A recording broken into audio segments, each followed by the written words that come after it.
Welcome to Cinema-Savants, your home for all your movie and TV news, with Todd Vandenberg, Lee Vowell, and Rob Steele. And coming up in this week's show, COMICON. Seriously, do I need to say anything else? Because so much happened there, but actually other things happened in other places, and we'll get to those later. But first I need to start with a small apology. Because in last Sunday's show, I mentioned that a new Doctor Who trailer was coming, and I was excited. And the first trailer turned out to be, here's a picture of the new companions. Well, yeah, we've seen that before. Oh, you put glittery special effects on them, and no vocals or no real look at the show. And I'm sorry if I got any of you as excited as I got. Then the real trailer hit later in the week, and it's not much better. The show, I'm thinking, is going to be fine. It's just a matter of getting to it so we can see something. Right now, it's all just kind of blah, blah, blah, blah. See, Transylvania Hotel, or whatever it's called, is the number one in the box office, and I don't care. Moving on to things we do care about. Wait. Before you move on, I have a question for you about Doctor Who. Yes, go ahead. Why does she need 3 companions? What's up with that? That has happened before. I think, for me, it goes back to the David Tennant era of Doctor Who I think she's vaguely dressed like. In as far as color schemes and everything goes, and he had 3 companions. Why can't she have 3 companions? But not like, this appears to be 3 at the same time all the time, or maybe that was just a shot. Peter Davison had Nyssa, Tegan, and Adric. See, I'm going to go back and pull names up of these people. Excellent. I don't like it because to me it smacks of, well, we're going to need other characters to carry this because people won't like the fact that Doctor Who is a woman. Well, they also did it for a while with David Tennant. He had Rose, Mickey, and Captain Jack. Granted, not for very long. Yeah, and then that's the thing. And of course, this could just be some short little, and hopefully it will just be 1 or 2 at a time, mostly, because I just like, really? Where were you last episode? I got lost in the TARDIS. Which is doable. So, I suppose it's a thing. I don't know. I do think that 3 is a bit too many. Yeah, that's just kind of... Or a bit too many. It really takes the focus away from the Doctor. Anyway, enough.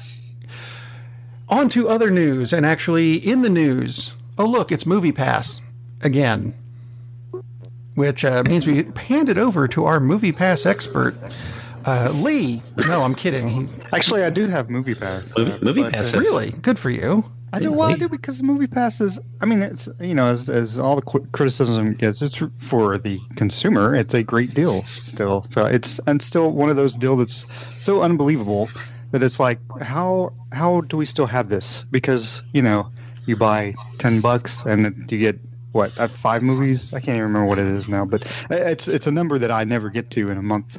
But it's still such a great deal. Well, it's still 31, unless they got a different deal when you signed up, which they were doing for a while, but as far as I know, it's still 31. They changed the deals a bunch. That's the problem. Right. It's so inconsistent as far as and this is the first time I'm going to have a complaint about Movie Pass, is because now they've added peak pricing for some movies, and it's an odd number. For some films, it's $4.01 in addition. These are not like 3D IMAX. This is just the regular 2D screenings that they've always covered. And so now at peak times for peak movies, it's $4.01 extra, or maybe $3.51 extra, just depending on bizarre exactly prices. How popular it is. It is very bizarre because most people know you've got the standard thing of, well, it's the psychological thing. It's like no one prices anything at $4. It's $3.99. Because you don't see that 4, it's like, oh, well, it's not that much. It's like, it's a penny short. They actually went a penny over, just to kind of like rub it in your face. It's like, we're to getting make 4 you extra happen to have, you have to have pennies now. And no. For instance, and they also have an alert that right now it's not peak pricing, but it may be. So, for instance, for Jurassic World Fallen Kingdom, 1:50 p.m., 2:50 p.m. shows, they may be peak priced. Mamma Mia at 130 will be peak price. 130 will be peak price. Right now, those are the only ones that are set for peak pricing. Last night, there were like 8 o'clock, 9 o'clock shows for those two films were at peak price. So, I mean, it's still a good deal, but it doesn't save you nearly as much money as it used to. Because now, depending on how much your theater's charging, well, it's easier just to do the edition. If you're going to new movies and you go to 4 a month, now instead of costing you $10 to see 4 movies, it's going to cost you $26 to see 4 movies, which is still a deal. Cheaper, but it's not $10 anymore. Not as much of an incentive to go to a movie. Exactly, which to me they must be in really bad financial straits, which, you know, the endless articles have said that for months now, right? Yeah. But this really plays into AMC. AMC has their A-list. That's the name of their pass. Of course, it's only good at AMC theaters, but it's 3 movies a week, which is not too bad. It is $20. I'm sorry, $19.99. That magical. Let's drop below the number. But 3 movies a week, that's going to cover pretty much everybody. And yeah, it's twice as much, except now if you're going to the new movies, it's actually cheaper than MoviePass. So MoviePass may actually be in trouble, and they may not make it, sadly, because I can't see many people, not nearly as many people signing up for it now, that they've gone to this format where, okay, if you want to see a new movie, because now it's going to be kind of a hassle. It's like, really, I thought this was free, and even though it's in, who reads, the fine print, that kind of stuff. And yes, it does alert you in the app, but still, I think that's going to be a big psychological hit for MoviePass. So I'm kind of sad to see that. We've updated our terms and conditions. Oh, you bastard! Yeah, and like Lee said, they've been doing that a lot. Yeah. Hopefully they hang on, because I really don't want to spend the extra $20 to go to AMC, because I don't want to be locked into AMC theaters either. But yeah, it's just kind of sad that not enough people signed up.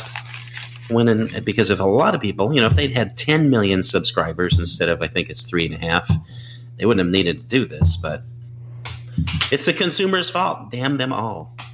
Oh, absolutely. Blame the consumer. Yeah, totally, because that's the way corporations go, right? Yeah. Let's see, other thing in the news, and this is actually kind of newsish. The Thailand soccer team that got trapped in a cave that escaped. They're making, and we're back to movies again.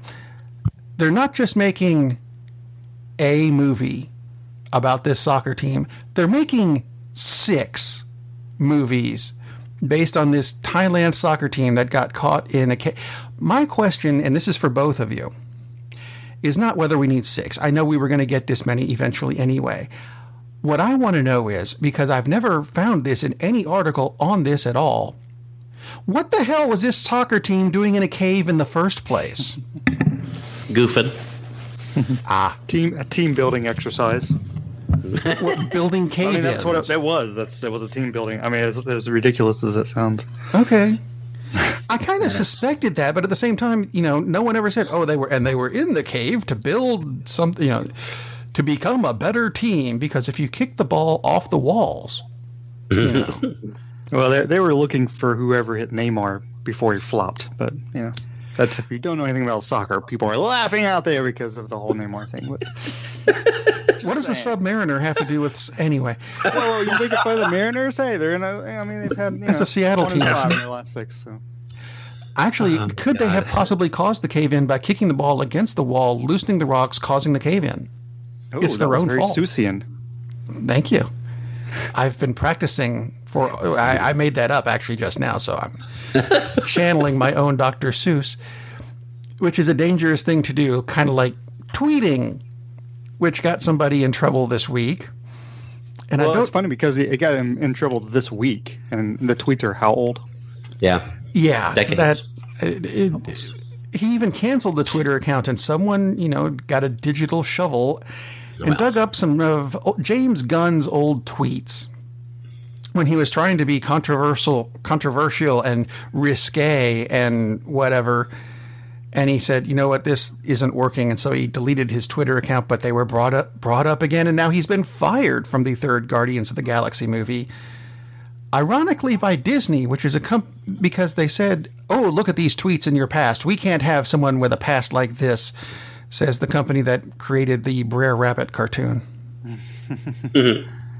Can't delete that. Maybe a bit. Do you guys have any comments on this? Other than I think it's a bad idea. Gunn said it was a failed attempt at being provocative. That's why the word I was looking for. Tweets out, but yeah. I mean, here's the thing. It's like, I mean, we have the Me Too thing going on, which is needed yes. a lot of times. But at what point? We're not running for office here. You know, he's directing films. So at what point does he be like, well, 20 years ago I messed up, I won't be? I mean, it seems look at ridiculous. Trump. If he was running for office, he would have been fine. True. That's a very good point, actually. But I mean, yeah, that's the whole point, is that it's like, you know, first of all, there is freedom of speech. So I don't even know exactly what he was saying, but it's so long ago. I mean, it's not like coming up in the last year. And he's directed 2 of the films, successful films, already. So it just seems like maybe they're using this as a reason to change directors for, you know, for which whatever even then reason. Doesn't make sense. Cause no, it doesn't. No, I don't think that's the reason. I don't think they're using it as an excuse. I think this is the tweet that put them over the edge. Quote, I like when little boys touch me in my silly place. Close quote. His funny bone? And not his funny bone is the implication. And I doubt that he is a pedophile, but he had several tweets along those lines, and I think he really was just trying to be provocative, because here's another tweet. The best thing about being raped is when you're done being raped and it's like, woo, this feels great, not being raped. I mean, that's joke. That's a Trump one. That's not James Gunn. That would be Trump saying, grab him by the pussy. Yeah. I mean, I agree with what you guys are saying on the face of it, but at the same time, I think the hints of pedophilia is what pushed it over the edge. I think he made satirical comments about 9/11 and AIDS and the Holocaust, and frankly, I've done said a lot of those things too, and Disney might have fired me if I was lucky enough to be directing huge winners. But I see where they kind of had to do that because of the hints of pedophilia, and it sucks. But they're so old, you know. I get it. I know they are old, but I can see where Disney's coming from this and saying, you know, dude, we just can't do that. And he's released a statement saying that he understands, he gets it, he regrets saying it, and he's saying this, like, you know, listen, I was just trying to be provocative and be a goofball and just say things to get attention, which unfortunately got the wrong kind of attention. Now, I'm kind of on the fence about this. I wish they didn't do it, but I can see where that's kind of rough. Of course, at the same time, we're talking about, and of course, that's the difference in the time frame, right? Because you've got Roman Polanski, who was convicted of having sex with a 16-year-old, and, you know, he's still 16, though, was she? She was younger than that. Was she 16 or 15? At any rate, yeah. At any rate, yeah, and got a conviction against him for an actual act, not just for tweeting something, and he won an Oscar. That obviously wouldn't happen, although I believe he's been kicked out of the Academy for those actions, right? So, right. Yeah, he'll get kicked out of the Academy, but he still could probably be president of the United States. So. Well, yeah, and that's the bigger issue, really, is here's a director who basically was making jokes in poor taste several years ago, and he gets fired from a very lucrative job, and it sucks, where obviously the president can say much worse things about things that he's done or actively doing. Yeah, and it's okay. So it doesn't make a whole lot of sense.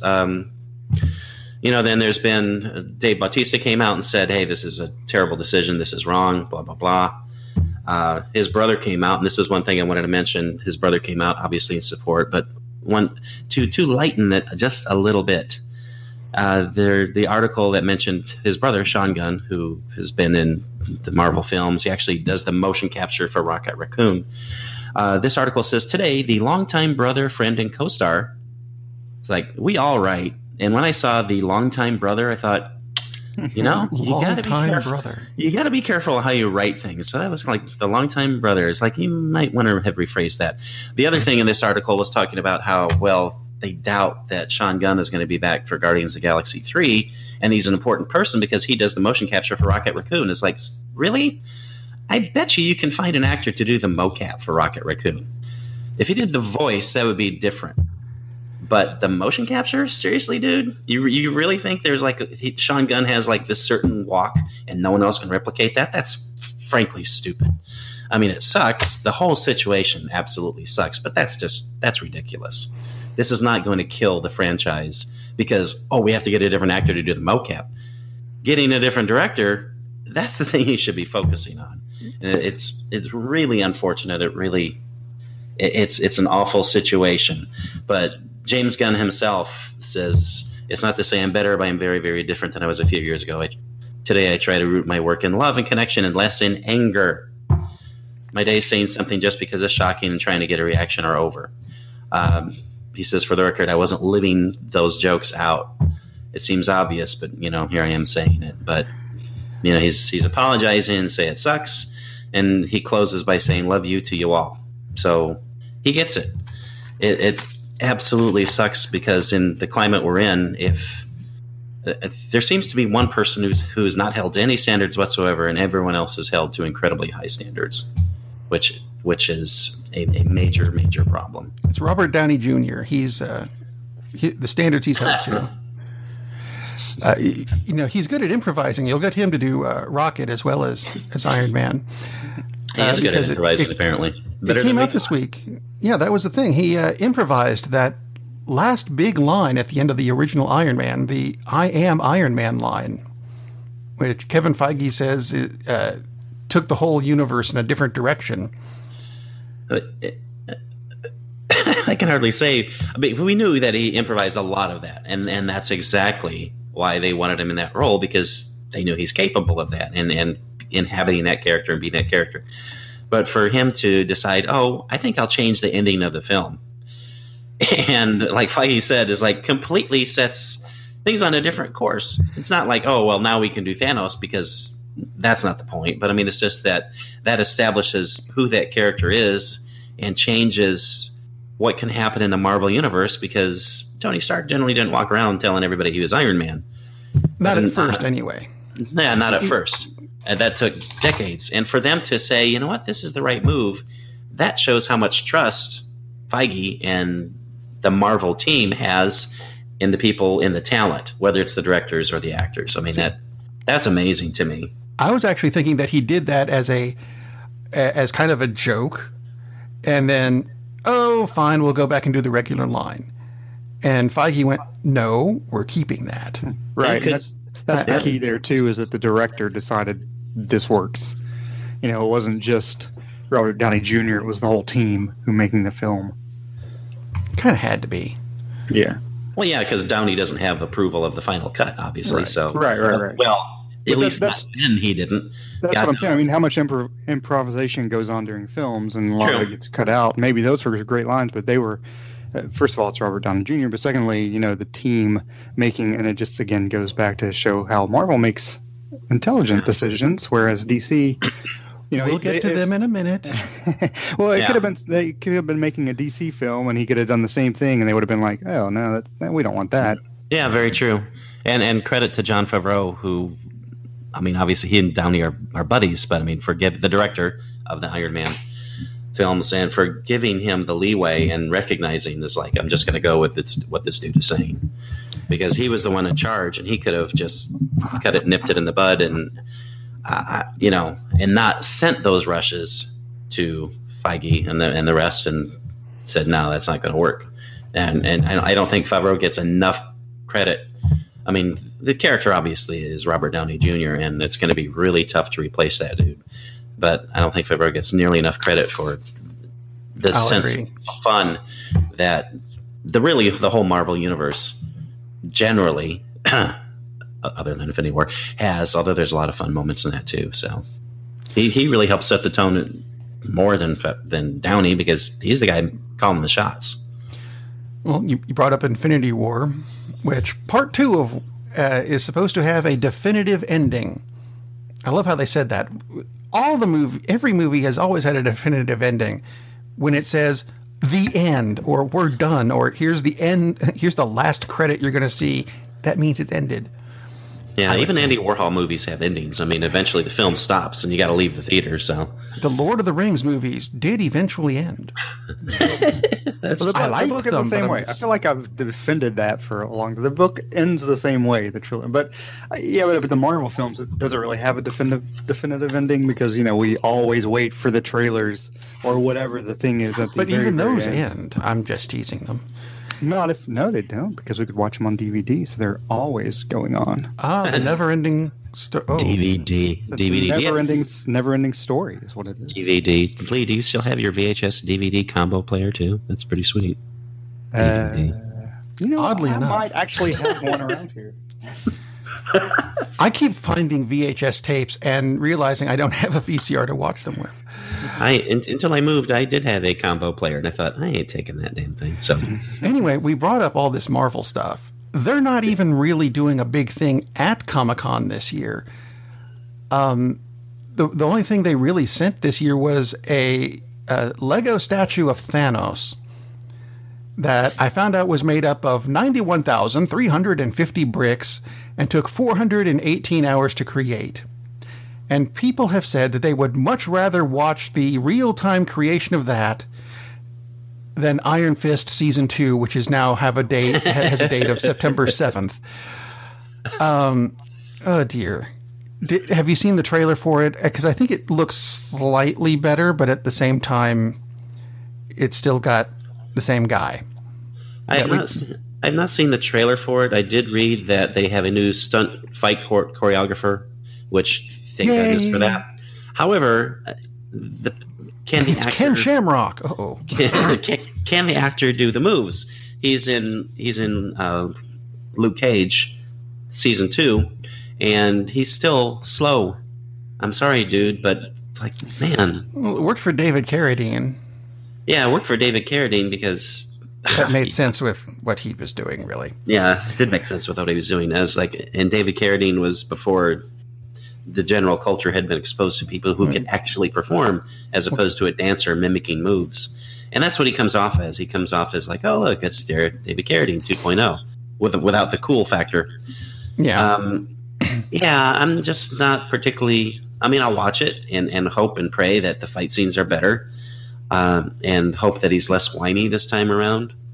I know there's an early review out of it and says, wow, this is really great. Not really sure how they saw the entire season because I think they're basing it on the trailer. Yeah, it's not out there. It's not even out there for. I mean, typically when they do release some episodes, it's like the first 2 or 3, and that's it.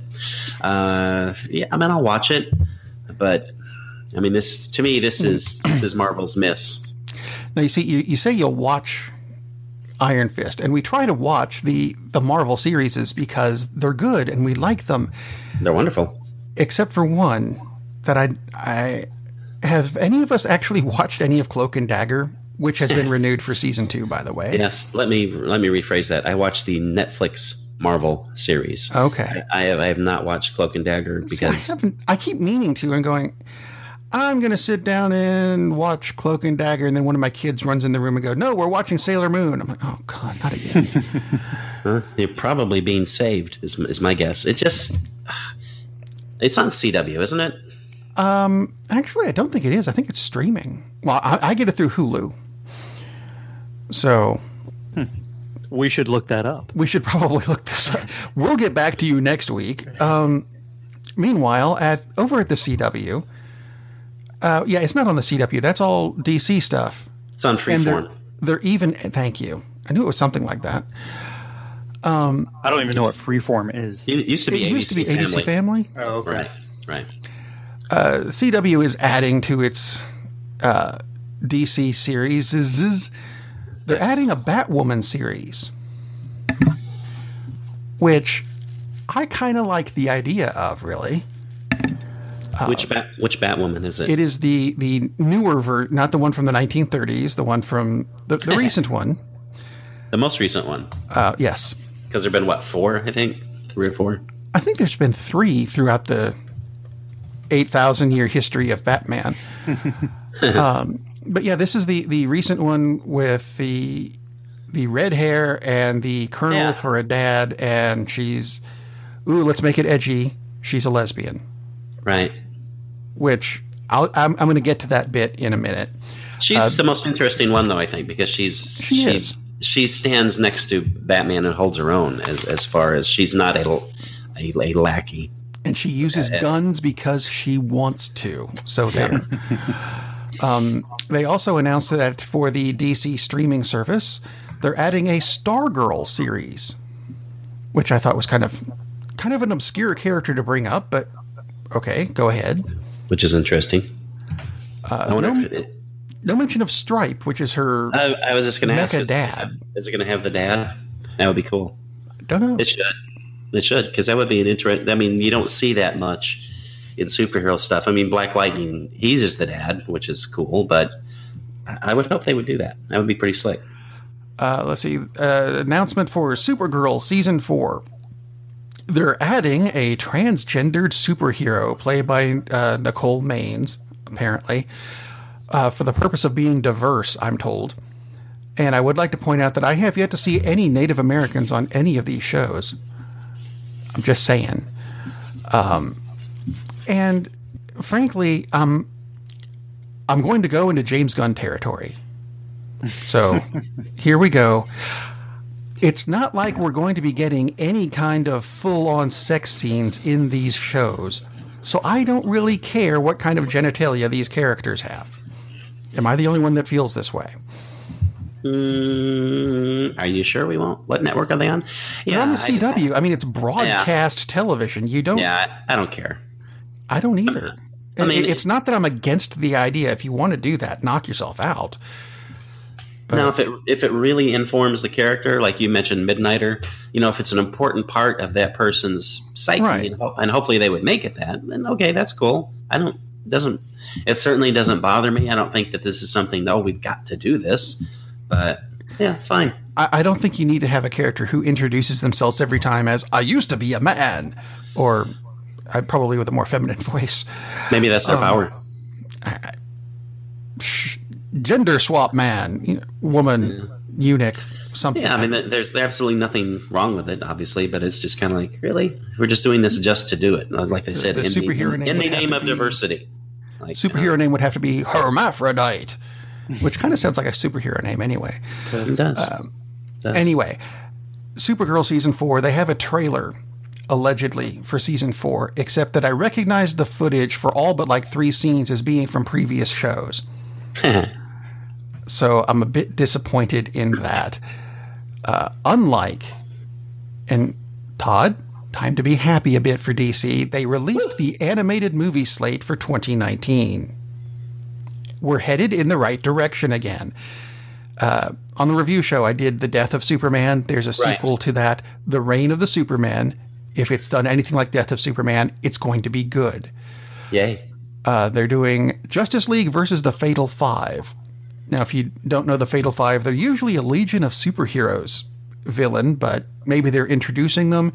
It looks like it's still going to be using the new 52 variant of the Justice League, which have been good so far. I like that. Keep it up. Third movie would be Wonder Woman Bloodlines, which, yay, Wonder Woman gets another movie.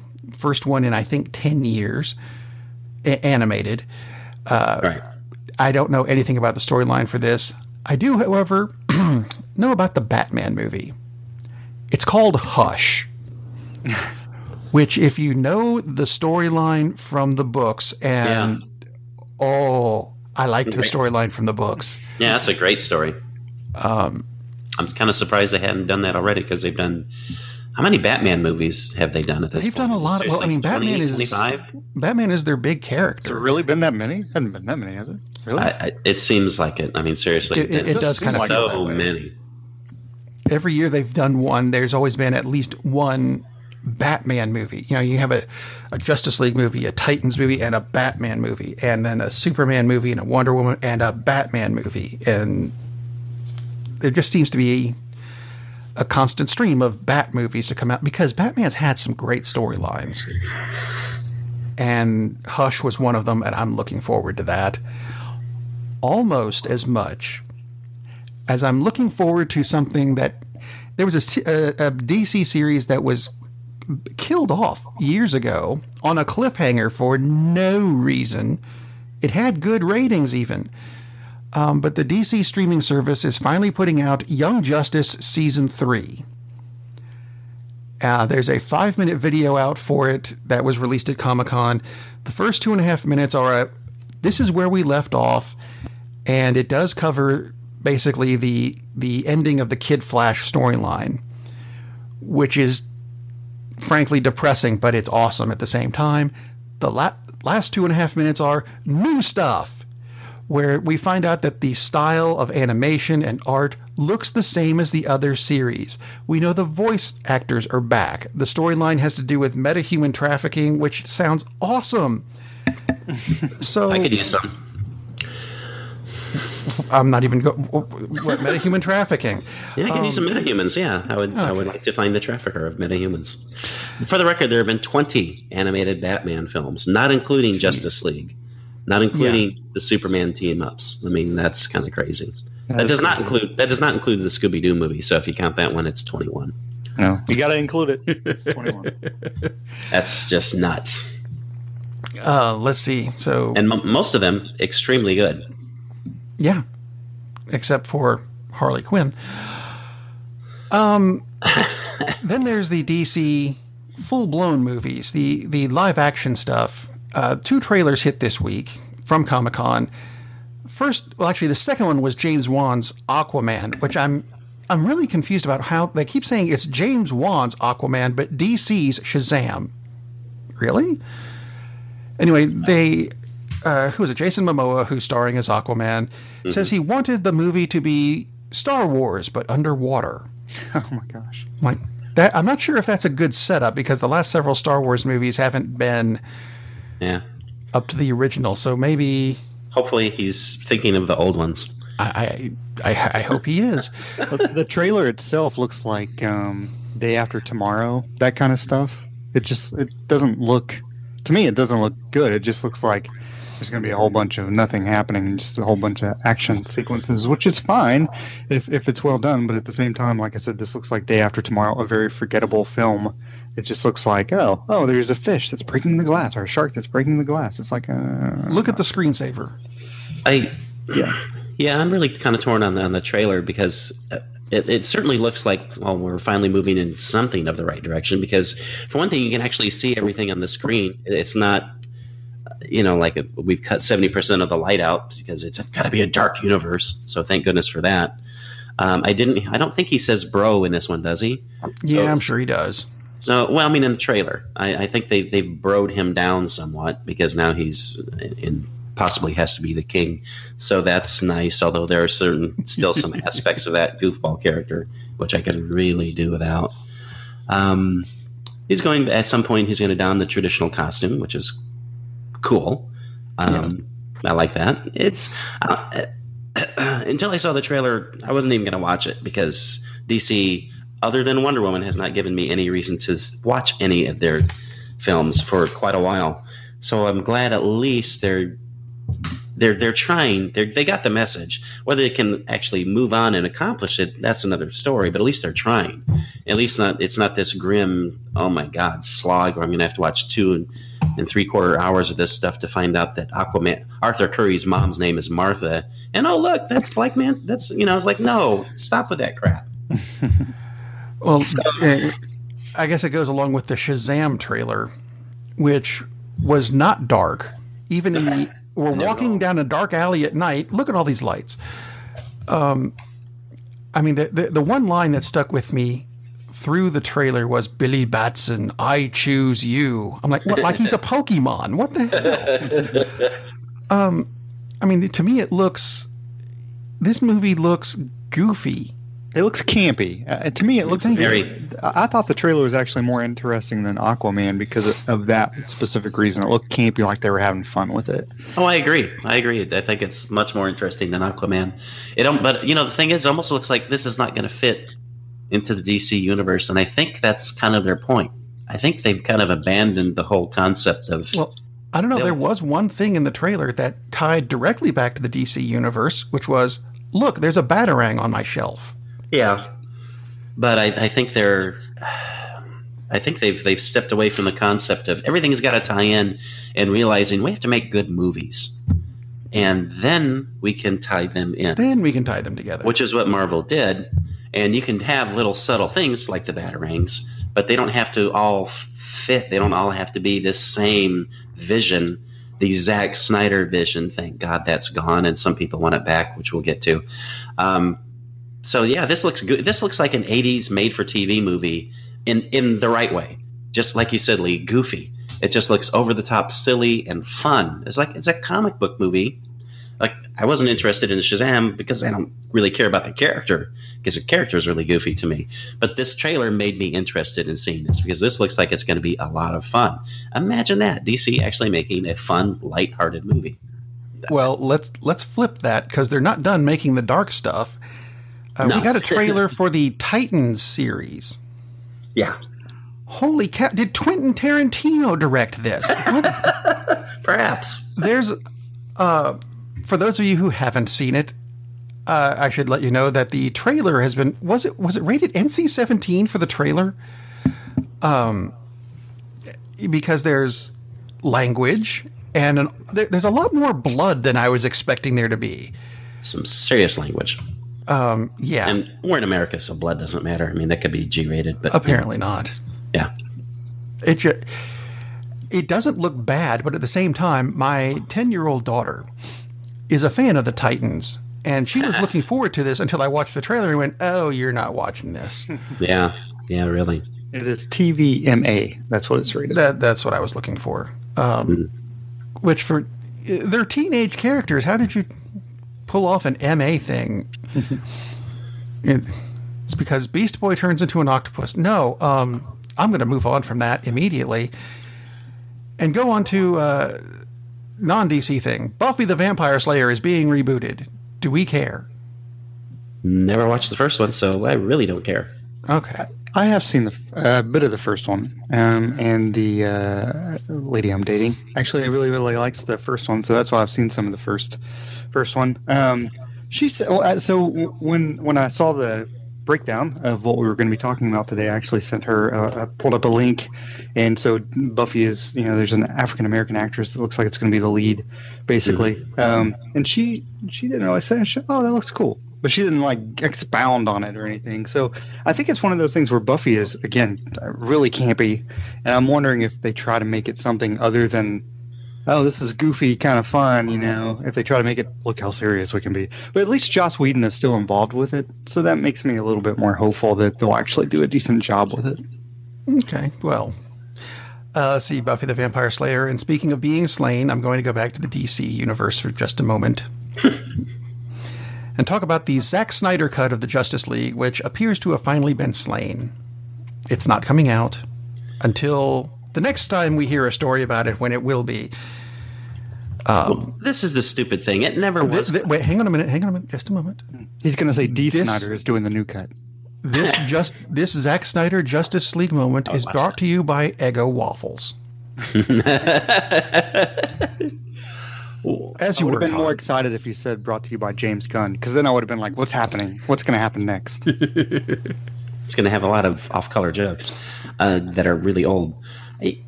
This whole thing is so ridiculous. It's like, oh, people wanted a Snyder cut. I for the life of me, I cannot understand why anybody would want the Zack Snyder cut of Justice League, because did they not watch Batman v Superman? And what a crap fest that thing was. I watched it again this week because I knew we were going to be talking about this, just to see, was it really that bad? It's like every time I see it, it gets worse. So no. I just watched the one scene where Batman gets dropped off from the second floor of the building and beats the crap out of everybody. I liked that bit. There are parts that are good. That's true, because it's Batman. It would be really hard to make a completely awful movie with Batman in it. Although he worked really hard at it. Except for one with George Clooney. The whole, it's not completely awful. Yes, it is. It has its. Well, I've got a bat really. credit card and bat nipples. Yeah, well, Wow. It does have way too many bad jokes by Arnold Schwarzenegger, so it has that going for it. Yeah, that's true. Yeah. Anyway, this campaign. I'm guessing how many people wanted the cut. What, maybe 20,000 people? As it says, diehard proponents of the movement. Let them go watch Die Hard then. Assemble your own little fanboy edit of it and watch your horrible crapfest version of Justice League, which would make it worse than it is, because it's an okay movie. It's nothing compared to the best of Marvel, which is sad because should have been. And Warner's finally confirmed, no, there's no such cut, and there's not going to be a cut. Why would there be a Zack Snyder cut? Basically, it's come out that more or less the unfortunate passing of his daughter was kind of tied in because they weren't really happy with how things were going anyway. So no, they're not going to release a cut of something they were not happy with to begin with. My only thought is they're all Trump voters because they wanted something even worse than reality, and so here we are. Why would you want a cut that's more like a really crappy movie? And at least this had some light tones to it. At least this changed some things. I guess there wasn't enough Martha in Justice League for him. That's the only thing I can figure out. But this concept that Warner's is going to release an alternate cut. What? Because maybe 10,000 people said, "Oh, we want a different cut." No, dude. Sorry. Millions of people saw the movie, not just 10,000. And they liked the way it was. So, no, it's not going to happen for you. Hey, can you back up just a minute? I was pre-ordering my Zack Snyder cut. I missed the last part of what you're saying.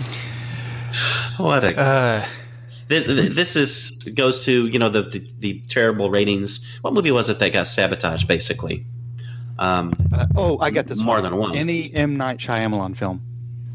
Well, I meant by viewers on Rotten Tomatoes, but yeah. Well, didn't they try to do that to the Black Panther, and boy, didn't that work good? Yeah, they have tried that with other things, but by creating fake accounts and then they went the reverse with the Gotti movie and look how many great reviews it has, and then after a few days it's like, the fake accounts their weight disappeared because actual people went to see it and said, no, this sucks. Of course, you said fake accounts, and that's what changed the history of the world, and that's how we got our president. But it's also sad, but this whole thing is ridiculous. Speaking of stealing things, nice, excellent. It's my segue to excellent segue. It's not Hayao Miyazaki's version of Lupin. Arsène Lupin, French character created by a guy named Maurice Leblanc, no relation to Matt, back in 1905. Although Matt LeBlanc's jokes seem to be that old. Lupin is being created as a new series for Netflix coming out in 2020. It's going to be a live-action thing starring Omar Sy. And all I know about the character really is what I got from the Hayao Miyazaki movie, which is very little compared to... I went to look for the Lupin the Third stuff, and it turns out there's 500 episodes of a TV series. Oh my God. I'm not going to do that. I'm sorry. I'll watch this show and start over from what the beginning of that is. So there. I think I'd be more interested if it was Lupin, the character from Harry Potter, if he had his own TV series. That would be that too. That'd be kicky. I don't know. The Lupin the Third character was fun. Anyway, other stuff that's coming out, and this was not at Comic-Con. PBS is coming out with a non-musical version of Les Miserables, which translates from the French as The Miserables, because that's what it is. It's a music-free version because it's actually based on the book, although expected to still be really depressing. Oh, yeah. Just saying. And in other musical news, because this... the cast is phenomenal, though. I will say the cast is phenomenal. Well, actually, the cast of this one is not all that good. They're making a movie version of Cats for Universal Pictures. I disagree. I don't even know, but Ian McKellen, James Corden, I don't care about that's just it. You Jennifer Hudson and Taylor Swift. Really? James Corden. She's a good actress. She's a good actress. All right. And maybe Taylor Swift. I'm trying to picture Ian McKellen as a cat, and I'm not sure I want to. But I mean, if that's what they want to do, who am I going to? I'm not going to stop them. The thing is, Cats. I don't like the musical. The music to me is just too sad and saccharine. But because of the cast, the preliminary cast that they have, because it hasn't been fully cast yet, it actually makes me think, oh, I actually might see that, because Ian McKellen and James Corden and Taylor Swift may be great, and Jennifer Hudson is usually really good in musicals. I'll see it if David Letterman is in it. It's one of my favorite moments of the Letterman shows when he kept on singing Moonlight for like months on end. Every once in a while, he would just break into that part of that song, and it was hideous beyond belief, which made it great. So, speaking of hideous beyond belief, that's a spectacular segue. Thank you. I'll be here for another 10 minutes. Okay, I'm not knocking the actor. I'm knocking the idea of casting him in this role. He's an Oscar-nominated actor, Timothée Chalamet, who was in Call Me by Your Name and later Lady Bird. And he's great in both. Yeah, I'm not saying that he's a bad actor. I didn't know he was 12. I didn't know he was 12 until I saw the outline. Amazing. He looks 12. He's apparently, I looked him up, he's 22. He does look 12, you're right. He looks 12. Tom Holland looks 15, so what are you saying? Well, see, he's supposed to be playing a teenager. I never picked up Paul Atreides in Dune as being 12 years old. Yeah. I always thought he was, at least old enough to drive. And yes, Timothée Chalamet is 22. He can drive. Does this seem to fit for anybody? Yeah, I mean, Chalamet is really a really good actor, and I think he has a lot of potential. And if he is actually 12, that really, really makes Call Me by Your Name really disgusting. But, who directed that? No, I'm not going to go there. Never mind. James Gunn. Oh, you went there. I went there. Oh my gosh. That apricot scene is totally disgusting anyway. Oh, jeez. Moving on. Okay.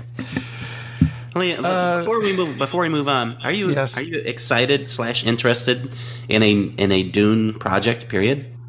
Regardless of who plays Paul. I think that's the bigger question.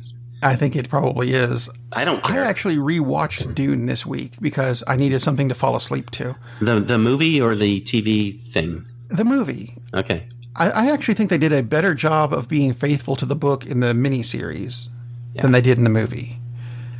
A weirding device? What do you know? That's not in the book at all whatsoever. I don't know where that came from. So yeah, I don't know if we need another one. We've got 2.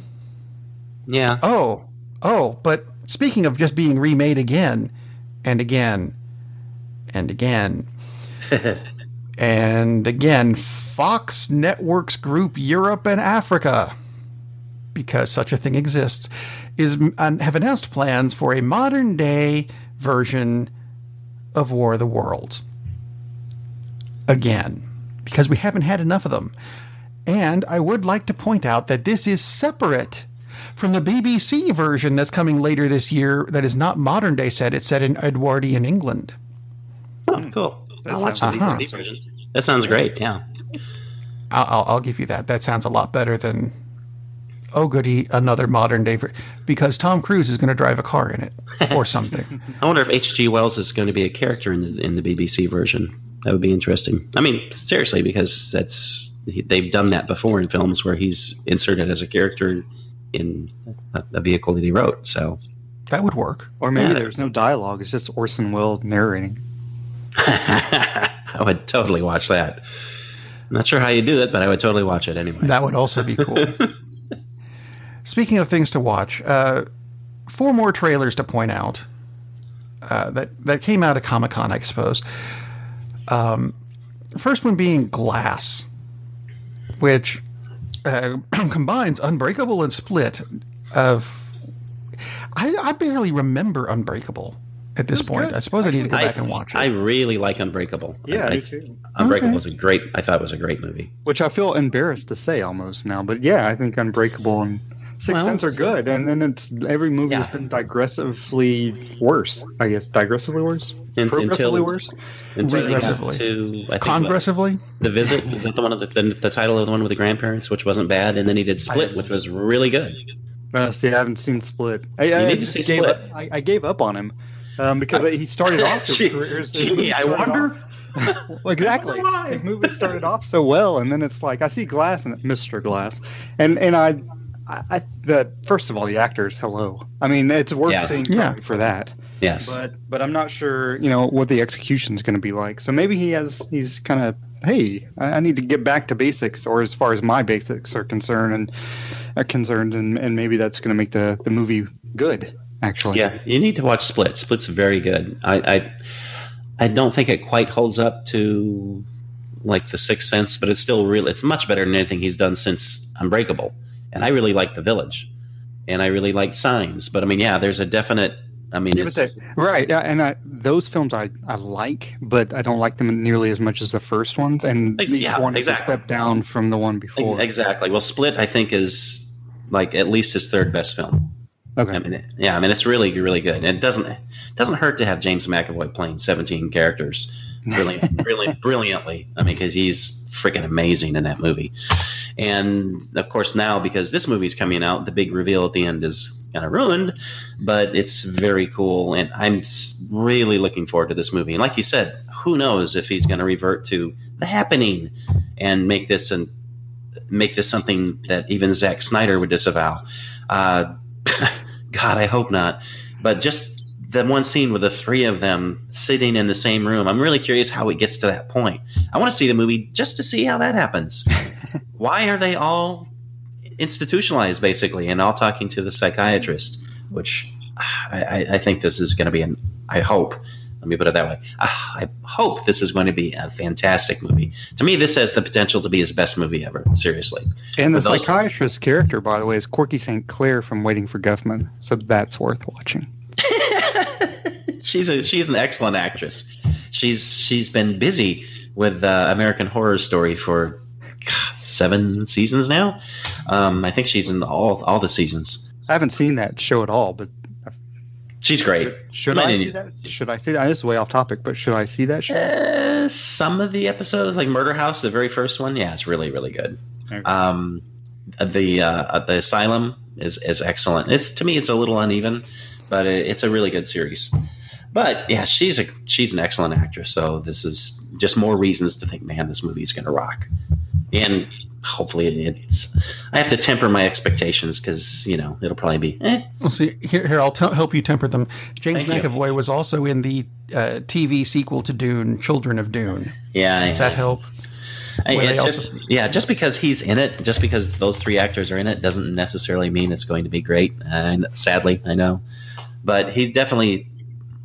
M. Night Shyamalan, he definitely seems to have his mojo back. So that's good. God knows what happened to it. But having those three, exactly. Well, what did happen? It's like he fell off a mental cliff or something. But really. Having those three actors doesn't mean the film's going to be good, but it also means there's the potential. Potential is I will go to see it. Exactly. If the reviews come out and it's got like a 12 or something, I'm going to be like, oh. But I still would more likely see it just because of those actors that are in it. It could still suck, though. Yeah, it could. But speaking of things we're not real sure about, let's see, it's another segue-ish. Trailer for Godzilla, King of Monsters. And Todd, this goes right into you because I know you're a Godzilla fan. Totally.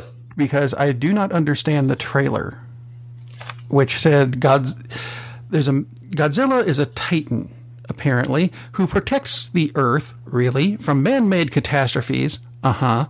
So when they show up to help us protect us from these man-made catastrophes, we attack them with guns and planes and tanks and what?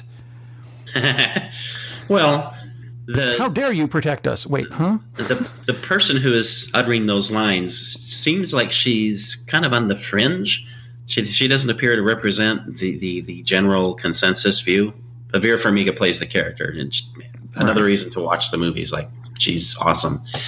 So she's the one who has this theory that these are titans and they're here to protect the Earth, not so much from man-made disasters, but from man's excesses. Like, if there's too many people, Godzilla's going to show up and kind of get rid of some of those people. So that's kind of, it's almost like the Gaia theory that the Earth is a living thing, and that Godzilla is like a component of that. So that's kind of where that comes from. I don't really care about that. I just care as like monster fights. This is going to be so cool. The little clips that we've gotten look just amazing. And there's light in it this time. It looks so good. Hopefully, like Glass, hopefully it pans out. Hopefully it meets the expectations. But because I've had my heart hurt a little bit, like earlier this year with the Pacific Rim follow-up, which was god-awful. It was just, what a piece of trash. So hopefully this is not the case with this. But, man, the trailer looks good. Looks really, really good. And the fact that, again, a really good cast is in it. And 3 monsters. Woo! In addition to Godzilla. No waiting. So it's interesting that they just went right to it and went to the 3 core opponents. So, nice. Yeah, the cast looks phenomenal. I haven't seen the trailer, but yeah, the cast does look really good. You mentioned for me, but Sally Hawkins, right? Kyle Chandler, who's not great, but I'm always entertained. Yeah, he's good. Shane, Ken Watanabe. Mm-hmm.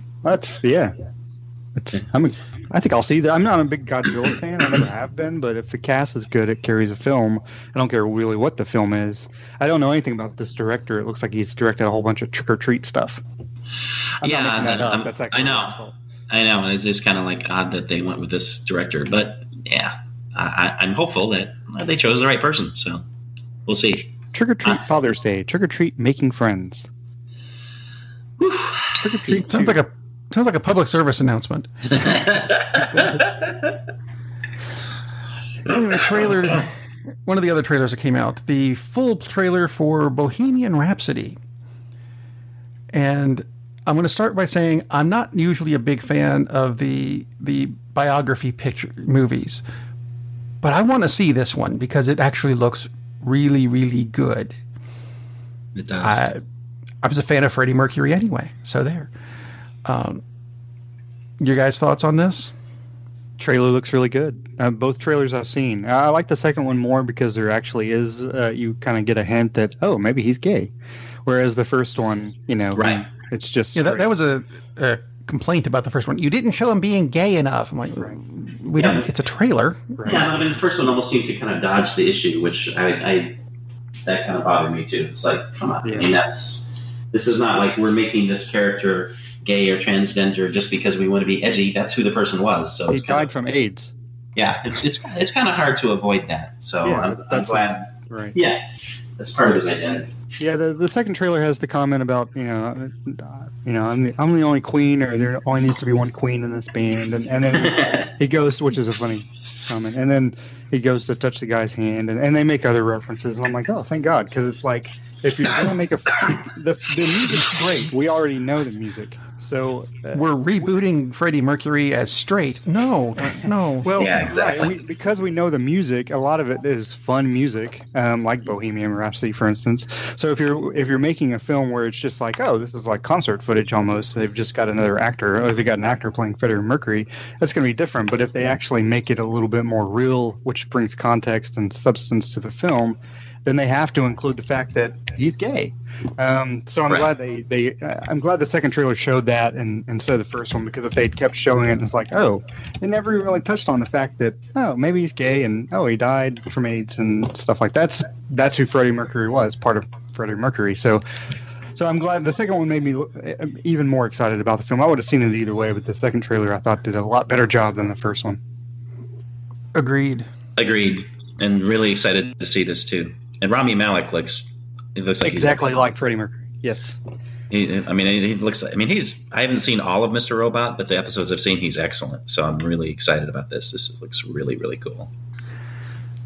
So, want to end the show on a trailer that I'm torn on a bit. It's actually for a TV series, Star Trek Discovery Season 2. This hit last night. And it looks good, and it looks exciting, but it doesn't look Star Trek. I mean, Star Trek was the, boldly going where no one has gone before thing, and no, there's Federation people where you're going constantly. So does this look Star Trek, or does it look more, I don't know, something? What does this look like to you guys? I mean, Star Trek has had so many different iterations now. I mean, it still fits. That's true. But no, it doesn't remind me of classic Star Trek, but, it works. Even though Captain Pike took over the ship. Yeah. I was like, what? That seems a little interesting, to say the least. I'll agree. Of course, Pike's the original captain. Yep. So, we'll see. That comes out later.